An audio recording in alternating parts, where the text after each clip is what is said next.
musicians, salamat. Ngayong hapon, tayo po ay BOB, Sunday.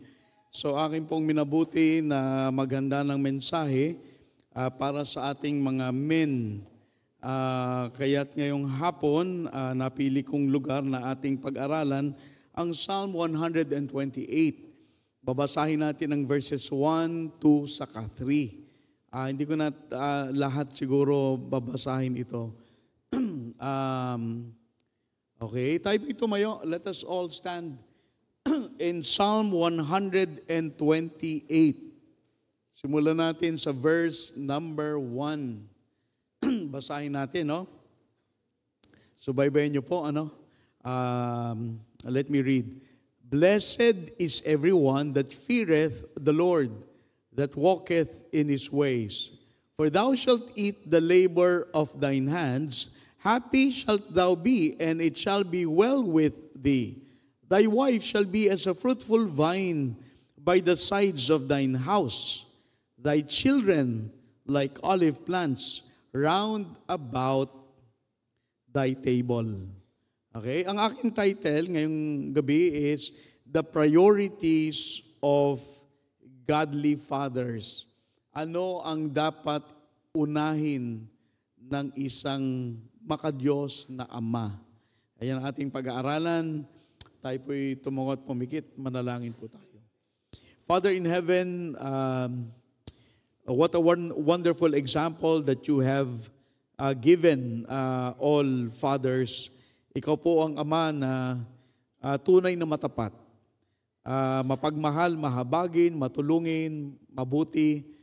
And Lord, I know that sa church ito, Panginoon, ang mga tatay namin, marahil ito rin ang panalangin na sila'y maging kagaya mo, maging mabuti, maging responsible, and live their lives with integrity.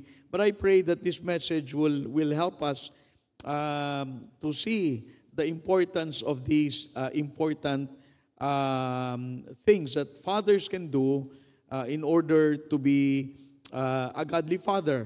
Pagpalain mo po, I am aware na may mga kabataan kami na wala silang ama. They've probably never really perhaps met their father or, when they were young, their father passed away. But I pray na sana tulungan mo po. Maraming mga ganitong mga sitwasyon, ngunit sa kabila ng absence ng mga ama, ikaw po ang gumawa at tumulong upang magtagumpay ang aming mga Christian homes sa church na ito. Bless, Lord, your word, bless the message, and this we ask and pray in Christ's name. Amen. Salamat po, you may be seated.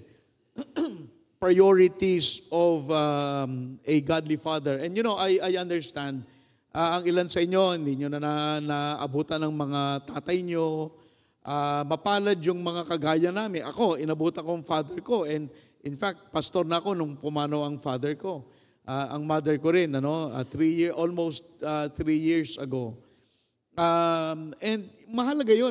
Mahalaga meron ka magulang na gumagabay. Pero ngayong hapon, ang pag-usapan natin yung mga tatay. Because, after all, sila ang leader eh. Sila ang leader. Bilang leader sa tahanan, kailangan pag-aralan ng mga tatay kung paano ginagawa yan. Now, it is difficult to be a good man. Diba? It's difficult to be a good man. But it is more difficult to be a good father. Alam mo yung maging mabuting tao, madali yan eh, pero yung mabuting ama. And by that, ibig sabihin, hindi lang kasi ikaw, you try to be a good Christian, a good Christian man, pero meron ding element, when you are a father, meron kang mga anak na sumusunod sa iyo. So, mas mahirap yun. Magpakabuti, madali pa yun eh. Pero magpakabuti na ama is a little bit, it takes some effort.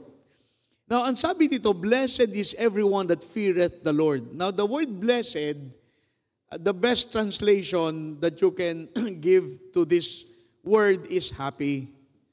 So, pwede mo sabihin, masaya ang, alam mo, pag may tawad ka sa Diyos, masaya ka.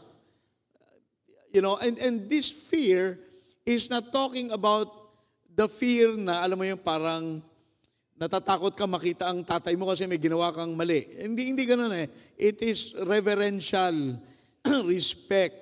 And, maganda yung tao, pinagpala ng Diyos. Yung tao na may takot sa Kanya, talagang pinagpala. Now, if you look for a standard ng pagiging tatay, isang godly na tatay, there is no other place to look but in the Bible. So ano man standard ng pagiging ama na required of a Christian dad, we should find it in the Bible. And in fact, ngayong hapon, dito lang sa 3 talata, kukuha tayo ng ideas about, how you can develop yourself into a godly father. May mga priority. The reason I said priorities, there are things that fathers can do. Pero may mga priorities eh. May mga bagay na talagang dapat gawin mo to. Kasi hindi ka magiging godly father without this. I will give you 4 things. In 3 verses, I will give you 4 things dapat i-prioritize nyo para kayo ay maging godly father. Number 1, yung mga tatay, you better write or type on your cell phone. Number 1, learn character. Pag-aralan nyo ang magkaroon ng mabuting pag-uugali. Now, godly character begins by fearing God. Now, if you fear God, medyo madali ng pag-uusap natin.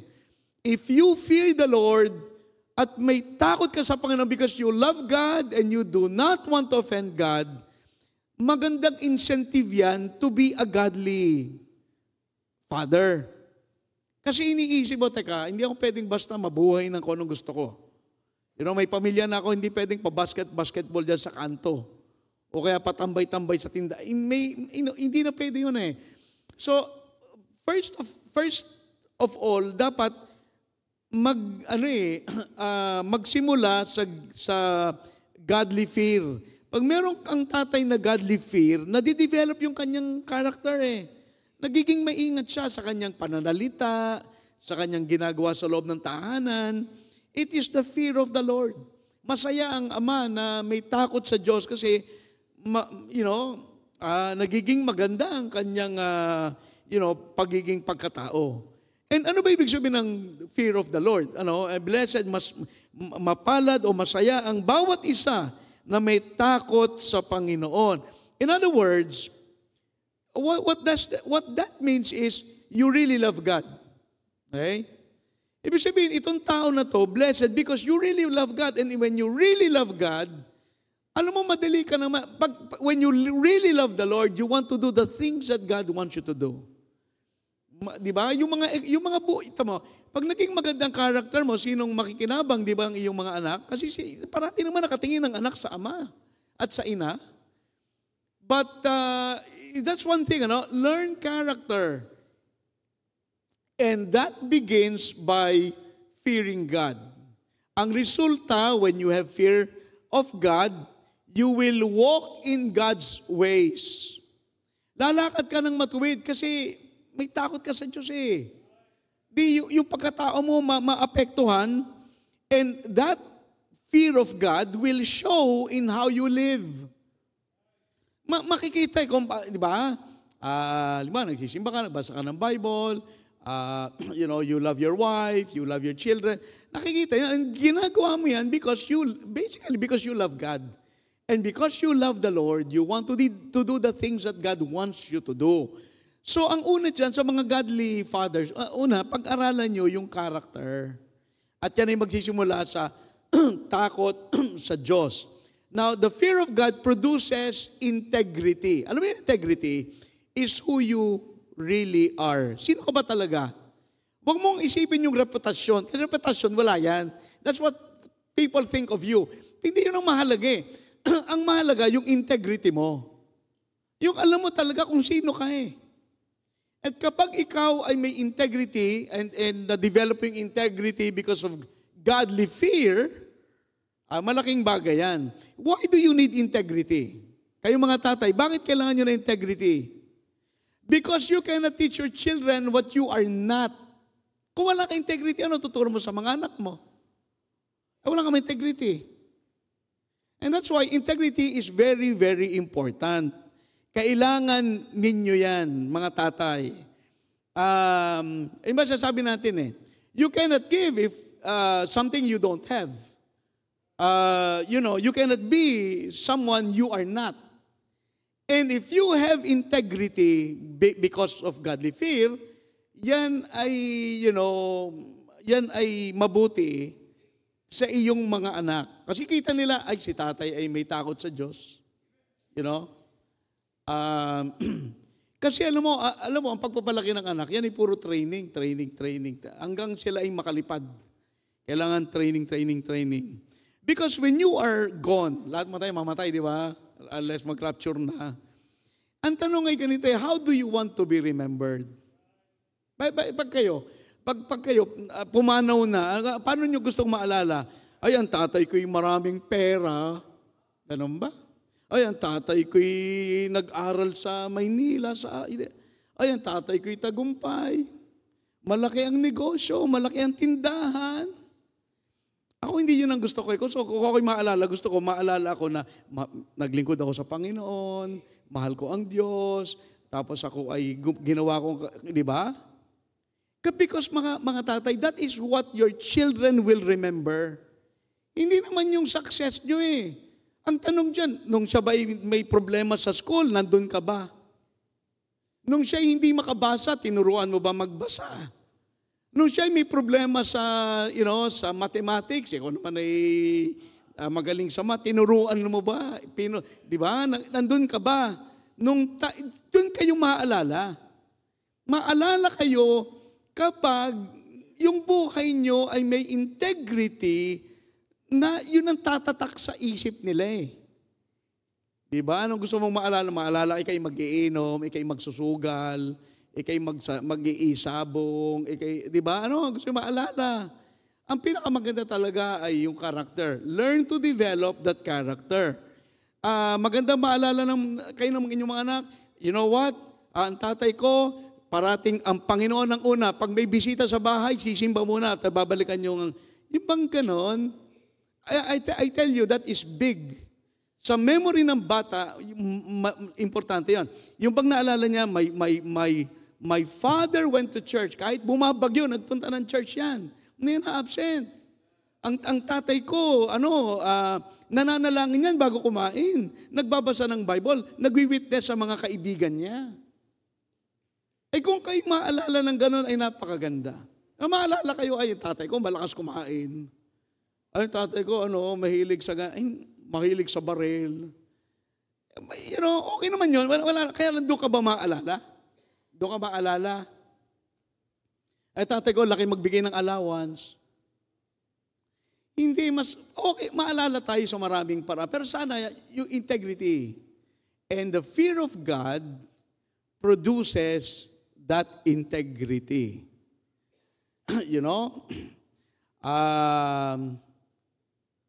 So, sana sabihin ng mga anak nyo, ay, ang tatay ko may magandang karakter. Hindi naman siya perfect. But my dad is honest. Siya ay tunay. May takot sa Diyos. Sana ganon. Minsan, kayo mga nanay, tanong yung mga anak nyo, anak, anong tingin mo kay tatay? Di ba? Pangalawa, verse number 2.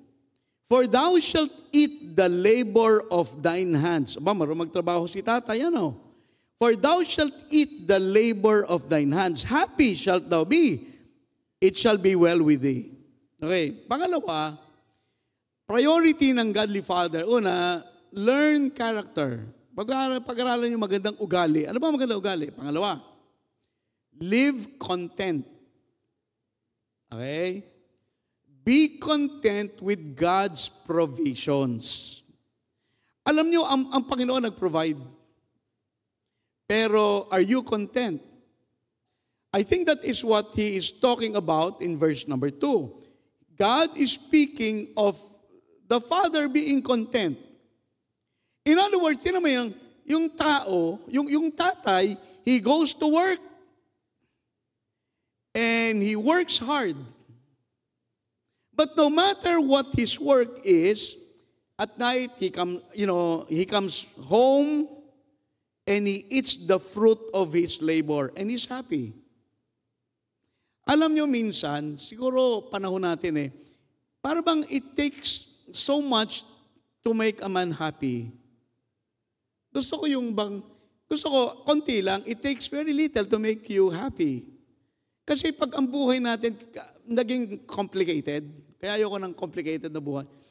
Kasi hindi ka na masatisfy ng mga maliliit na pagpapala. Diba? Pero ang sinasabi diyan, here's a man who works honestly, comes home after work, enjoys his family, meron silang devotion ng kanyang mga anak, meron silang panalangin, natulog, and that's their day. Masaya sila, magkasama sa bahay, kumikilala sa Panginoon, protect our home tonight, kami ganyan, may bagyo, and they're all happy. Pero nagtatrabaho siya, pero alam mo, ang idea dyan is to be content with, how God provides. And I'm not saying maging tamad at umasa sa kapwa. Hindi ibig sabihin. There's just something wonderful about honest work and being content with what that honest work can produce. Hindi yung parati naghahanap ng kailangan tayo may bagong ganito, bagong ganyan. Who cares about that? Listen, if God wants to bless you with wealth, God will. Hindi naman yung trivia, paano kaya ako dadaming pera? Pero that should not be the concern. But working hard, coming home, enjoying the children, the family, enjoying what God has given to you. Kasi alam mo, mangyayari dyan mga magulang, pag kayo hindi kontento, yung mga anak you think they'll be content? Hindi naman kontento yan. Tutulad yan sa inyo hindi rin masaya sa konting blessing. Parati naghahanap, more. Hindi naman ganun. Kaya tayo, alam nyo, ang ating happiness level bumabagsak. Kasi gusto natin more. God gives, but we want more. Di ba? Listen, God will take care of the godly. Huwag tayong mag-alala. If you're a godly Christian, God will take care of you. Now, Psalm 37, verse 25. Go to Psalm 37, verse 25. I have been young, ito si David, I have been young and now am old, yet have I not seen the righteous forsaken, nor his seed begging bread. So here, si David sinasabi niya, ako'y naging bata, ako'y matanda na. Hindi ko nakita ang mga anak ng Diyos na namalimos. In other words, God takes care of His own. Kaya pakayaman ng ating Diyos, mag-aalala ka. Hindi magtrabaho, alam mahalaga, mag-alala ka kung hindi ka nagtatrabaho ng tama. Magtrabaho ka ng tama, binigyan ka ng di ba? Papakainin ka ng Diyos, huwag kang mag-alala. Philippians 4:19. Philippians 4:19. But my God shall supply all your need. Again, need, hindi wants. According to His riches in glory by Christ Jesus. In other words, binigay na nga ng Diyos ang pinaka-importante sa lahat, ang kanyang anak. Yung kayang mga bagay-bagay na hindi kaya niya bibigay. Kung kailangan mo naman, bakit hindi? Pero alam mo, maging kontento Maging kontento. 1 Timothy 6:6. But godliness with contentment is great gain. I think I alluded to this verse last week. If you are happy with God and happy with yourself, you will be content. Panginoon, hindi ka nagbibigay sa akin. Just be happy with God and just be happy with yourself. O maging kontento ka. O hindi na kailangan na maghanap pa ng kung ano-ano. Diba? Now, so learn to be content. And many dads, explain natin maraming tatay hindi kontento.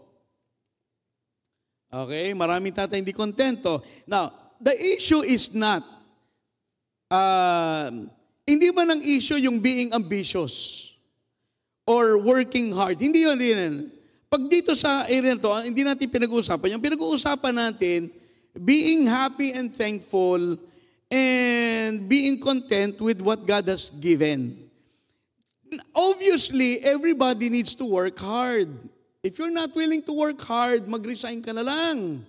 Kasi bad testimony yun eh. But hindi yun ang issue dito. Hindi ba Pastor, dapat maging ambitious tayo. We try to get the promotion. Of course we should. But that's not the point. The point is, you're happy and thankful and you're not greedy, but you're content. And here's why. Because any amount is not enough if you are not content. Pinag-usapan natin last week lang. Any amount of money is not enough if you are not happy with what God provides to you. Hindi ba sabi nga natin, if you're a godly Christian, magpo-provide ang Panginoon sa'yo. You want to make sure nagbibigay ka, ha? Kasi if you're not giving and if you're robbing God, ay huwag kang aasa that God will take care of you.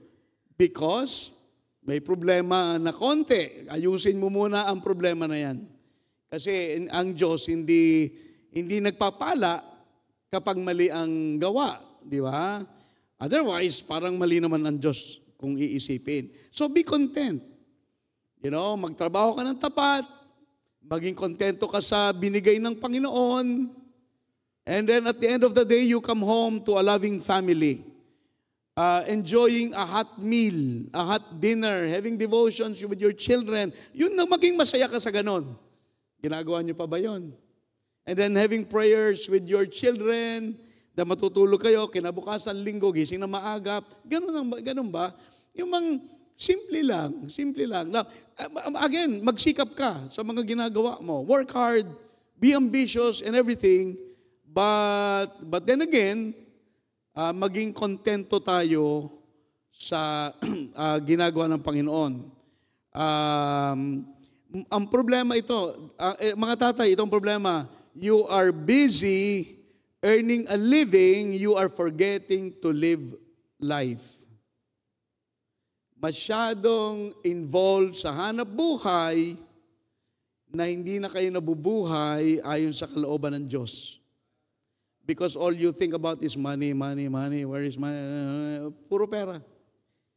Maging kaya tayo kontento. And again, di ko na sabing huwag magsikap.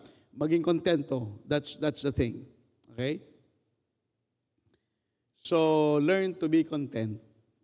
Number 3, lift your wife. Buhatin, bigat ng Misis, no? Lift your wife. Ibig sabihin? Be the strength of your wife. Kayo ang maging kalakasan ng inyong asawa kasi kayo leader. Alam nga naman baliktad, di ba? Verse 3. Going back to our text, verse number 3. Ang sabi dito, thy wife shall be as a fruitful vine by the sides of thine house. Sabi dito, ang mga asawa daw ay magiging mabungang vine, ubas, sa tagiliran ng bahay. Ang vine kasi, yan ay para nakakapit sa dingding, gumagapang patas, nag-grow. Diba? Yun ang larawan eh. Now, that is what vines do. They grow up the wall. Kasi, yan eh, naka-vine yan eh. Yan ay mga vine. Now, let me listen. Husbands, you are the wall. You are the wall. Kung saan ang aangat ang asawa niyo eh. So, ano dapat yung gawin? Bangon yung mga asawa niyo. Di ba? Kayo maging support. Alam naman, kayong unang nagpapanik. Pag may problema, kayong unang panic. Hindi. Dapat kayong kalakasan. So you need to support your wife and be her strength. Again, you are the wall on which the vine will grow. Ayan ang sabi diyan verse 3. A fruitful vine by the sides of thine house. She needs something to cling on to. and be her guide. So, sino ang guide niya? O, kayo, mga husband. Diba? Kayo ang husband, kayo ang guide ng inyong mga wife. How do you lift them up? Well, love language. Siguro, we can start with yung mga love language, words of affection, acts of service, giving of gifts, quality time, physical touch. In other words, you need to be there para sa inyong mga asawa. Hindi parang, bahala na asawa ko. Hindi, kailangan kayong maging kalakasan. Nawala, pag minsan nagiging kahinaan pa. Diba? Now, God will bless her with children.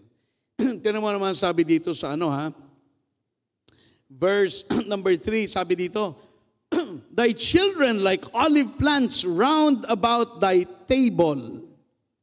Yun daw mga bata like olive plants ay nakapaikot doon sa table. Look at Psalm 127 verse 3. Lo, children are an heritage of the Lord. Okay? And the fruit of the womb is His reward. So therefore, itong mga bata, itong mga anak, ay parang pag ang tatay ay nagiging mabuting gabay sa kanyang asawa, ganoon din ang kanyang mga anak, ay lumalago, di ba? Yung mga bata magiging pagpapala, hindi magiging burden. Kasi may gabay. So parang lalo, at saka pati, alam mo yung olive,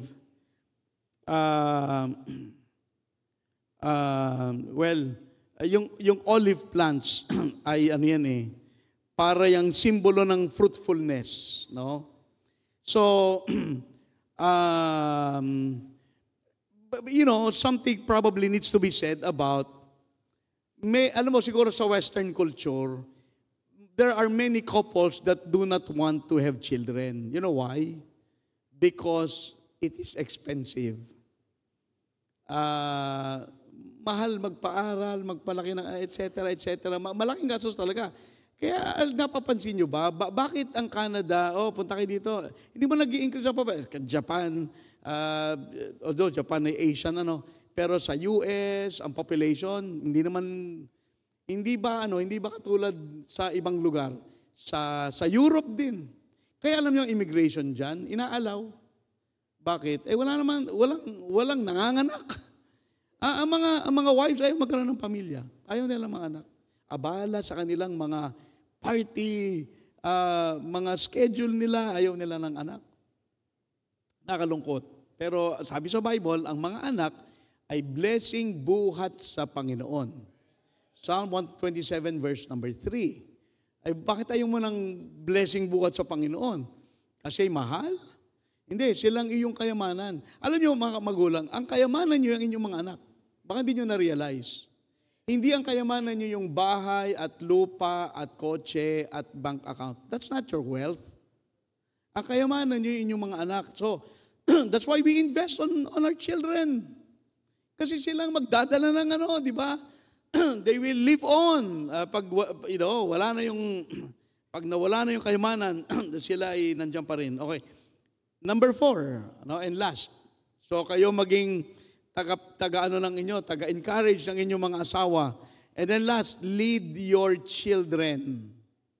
Now ito talaga, inyo talaga to. Alam mo, kasi kayo leader Lead your children. Now your children will learn from your examples. They will. Alam mo, biyaya ng Panginoon na minsan, pag may mga hindi magandang halimbawa ang magulang, hindi na-adapt ng anak. Katulad kami, ang father namin, medyo mahilig mag-inom. Buti, hindi naman kami biyaya ng Diyos.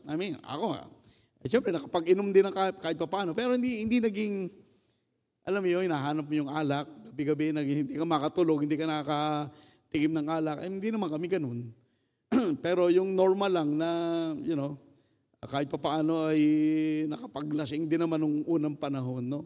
But lead your children. Verse number 3, tingnan ulit natin, thy children like olive plants round about thy table. Now, dito, yung mga anak is like olive plants.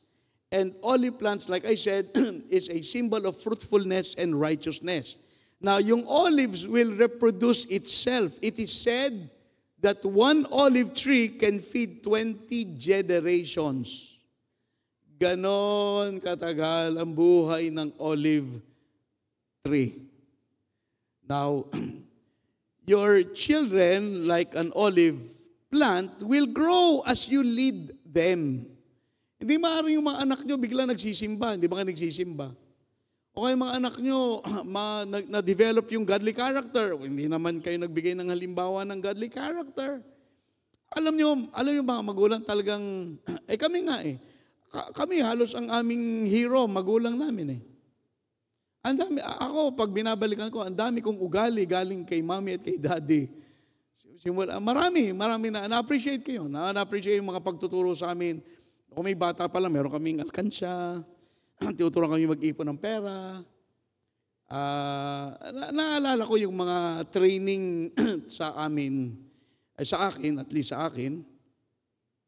Now, ang mga tanim, they need to be cultivated, don't they? Kino-cultivate yung mga inuhukay mga lupa. Di ba mga tatay, yan ang trabaho nyo? Hukayin yung mga, gahukin yung mga patabain ang inyong mga halaman. And again, olive trees refer to your children. You are to lead your children and cultivate them, maging mayaman ang buhay nila. So that's your duty. You are to cultivate your children. So now, let me close in this. Ito'y study. Effects of not having dad's love and leadership. Pakinggan nyo pag wala ang tatay, iba. Okay, now, ito'y hindi ko opinion. Ito ay aking binasa. Sa mga daughters, wala ang tatay. They crave for attention. Kaya siguro maganda parating magkasama, mag-asawa.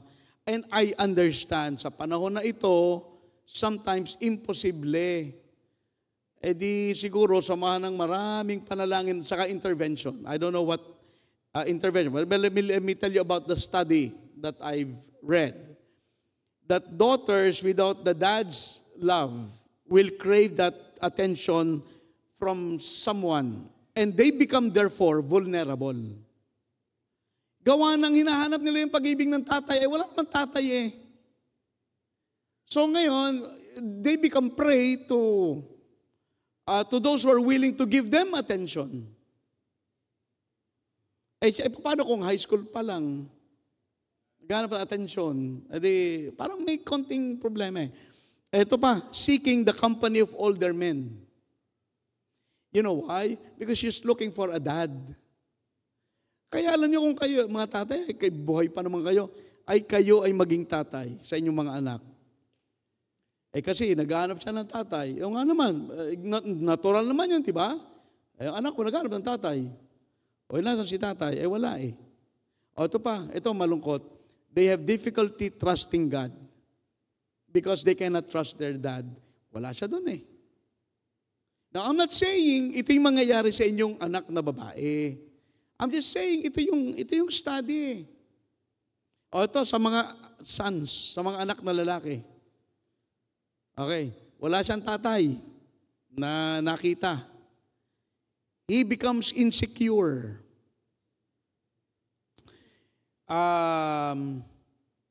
Kasi ang kanyang role model, ang role model niya ay si nanay. Mahirap yan. Pag ang role model mo ay si nanay. So therefore, he becomes, parang feminine ng konti. I'm not saying lahat nagkaganon pero this is what they're saying. He becomes insecure. He may seek masculine attention. Tandaan na, wala siyang tatay, he's looking for a tatay, he's looking for a masculine attention. So what happens? He becomes a homosexual. Malungkot, no? Pero yun ang study Hindi naman hopefully lahat nagiging ganyan, And then ito, he marries a dominant woman like his mother. Kasi siyempre, ang kanyang role model si nanay. Siyempre, si nanay, kat wala naman si tatay, siyang tatay at nanay. So, habang hinahanap niya wala siyang, siyempre, ito yung mga anak na lalaki, wala yung tatay niya. Model niya yung nanay niya. So, nakakapangasawa siya daw ng dominant woman. Kasi kahit anong gawin ng nanay, mag-isang dominant kasi wala naman tatay. So, mangyayari, in other words, nagiging vulnerable ang mga anak. Ako, mapalad ako. I mean, ever since ako yung naging tao, hanggang ako'y 50-some, kasama ko ang magulang ko. Napahiwalay lang ako ng 7 years nung ako'y nasa US, pero lahat ng panahon, nakita ko, although ang tatay ko, hindi ko alam kung na-save, pero kahit na, nagbigay sa akin ng stability. Kasi ang tatay ko kasi, alam niyo naman, si daddy, medyo matapang, napasobra ang tapang. Kahit pa paano, alam ko na okay kami kasi andyan siya. Di ba? In other words, ganito. Andito naman kayo, so be there for your children. Now, kasi itong problema, napaka-busy nyo, okay, kuha ng tutor para mag-tutor kay Junior, o mag-tutor. Busy ka kasi masyado. Pero alam mo, kailangan niyang tutor, ikaw. Kasi, kaya nga yung mga gadget, ba't ba problema ang gadget? Kasi wala na kayong storytelling time, di ba? Nung araw, putan niyo pa yun, pinapatulog kayo ng nanay niyo, ng tatay niyo, may storytelling. Merong dynamics yun eh. Wala naman kayong ganun ngayon. Magpapaantok sa inyo, gadget, na wala namang ginawa kung hindi yung iyong utak ay i-warp ang utak. Kaya mag-ingat sa gadget. Wala nang ginawa di manood ng mga reels na walang kabuluhan at hindi pro-Bible. Alam mo, that's a shame. Kaya ako, minabuti ko na, wala na, Facebook. Wala naman ako namimiss. Ang namimiss ko lang yung mga chismis. So, okay lang. Hindi ko naman alam kung ano nangyayari, kung ano sinasabi ko. And I don't really care. So, kapag ang tatay ay may budget, anong gagawin ni tatay? Wala akong panahon. Sige, bumili ka na ng gadget, kaya naman, bumili ng ng ganito. O bayad sa kuha ng tutor, kaya naman. O kumuha ng coach para matuto mag-basketball yan. Ang kailangan niya ay hindi ang gadget, ang tutor, at ang coach. What he really need is a dad. And that is why kailangan maunawaan to ng mga tatay na meron kayong responsibility. You need to be there for them. Kayo ang stability, kayo ang guide, kayo ang protector, kayo ang wall upon which your wives will cling on para siya ay lumago sa kanyang, di ba? Tulungan mo yung wife mo, lumago sa pananampalataya. Kasi ikaw ang leader, di ba? So, sinong number 1 sa church? Ikaw. Tapos ikaw ang number 1 absent. Wala. Kawawa ang mga anak. Di ba? And I tell you, yung mga anak na yan, silang inyong kayamanan. Hindi ang kayamanan natin, yung laman ng bank account. Wala yun. Madaling maubos yun. Ang tunay na kayamanan ay ang mga anak. Okay? So tayo po'y tumayo, tayo po'y mananalangin. Let's all stand. At aralin po natin ito. I hope nagsulat kayo. Learn character, live content, lift your wife, lead your children.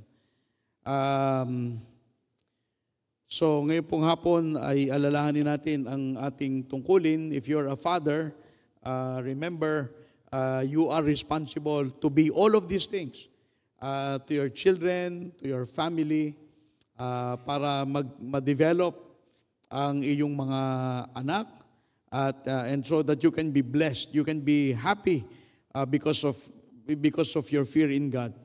Tayo po'y manalangin. Father in heaven, we thank you for helping us navigate fatherhood. Of course, alam namin, Panginoon, hindi naman madali gawin ang lahat ng mga bagay na tama na gawin sa isang pamilya. But Lord, naririyan ka upang gumabay sa amin. Salamat sa iyong salita. Kung kami, Panginoon, ay mag-aaral nito at hanapin namin ang aming mga tungkulin, magagampanan namin, Panginoon, ang mga tungkulin na ito.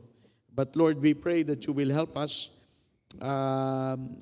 to learn some of the skills na kailangan bilang isang asawa, bilang isang ama, na naroroon siya sa kanyang mga anak, naroroon siya sa kanyang wife. Siya po ay nag-aaral maging mabuting ama at siya ay nabubuhay na kontento at masaya sa kung ano ang iyong ibinigay. So Lord, I pray tonight that you will speak to hearts, especially mga parents, most especially mga tatay, and also pagpalain po ang mga kabataan. Ang iba wala ng mga ama, ang iba hindi kasama ang kanilang ama. But Lord, we pray that you will provide the guidance and the love and the leadership, and even through the church, through the pastor, through the church, the men of the church, ikaw pong gumabay sa iyo pong mga kabataan na naririto sa church na ito. At sa amin po mga bisita, kung merong mga hindi pa nakakilala kay Kristo, tulungan mo po na sila ay maligtas upang magkaroon sila ng stability sa kanilang buhay, makilala kanila bilang kanilang Ama sa langit, at sila po ay makatiyak ng kaligtasan. Pagpalain mo po ang aming invitation tonight, and this we ask and pray in Christ's name. Habang lahat ay nakatungan nakapikit, tayo po ay tumugon sa mensahe na ito. This message is for fathers, and I wish that our fathers will make a commitment. Kung ano man yung commitment na yan, ikaw lang nakakaalam. But it is good to talk to the Lord. Kung nagawa mo naman ang lahat ng dapat mong gawin, okay naman yun eh. But have you done everything that you're supposed to do as a father? So panalangin natin, kung nagawa na, panalangin natin that God will teach us to be a better father. Your children needs you. Hindi ang kailangan ng anak ay ang iyong pera at ang iyong kayamanan, ang iyong sasakyan, ang iyong tahan. Hindi, kailangan nila ang iyong pag-ibig, ang iyong gabay. And so panalangin natin yan. Kung kayo po ay hindi pa nakakilala kay Kristo, mahalaga, una sa lahat na maligtas. Kaligtasan, hindi po yung nakakamtan sa pagiging mabuting tatay. Ang kaligtasan ay nakakamtan sa magitan ng pananampalataya kay Kristo. Importante na tayo po ay kilalanin natin ang Panginoon bilang sarili nating tagapagligtas. At kailangan tumalikod tayo sa kasalanan. And so if you need to be saved, tumawag ka sa Panginoong Hesus at ikaw ay Kanyang ililigtas. Patuloy tayong manalangin.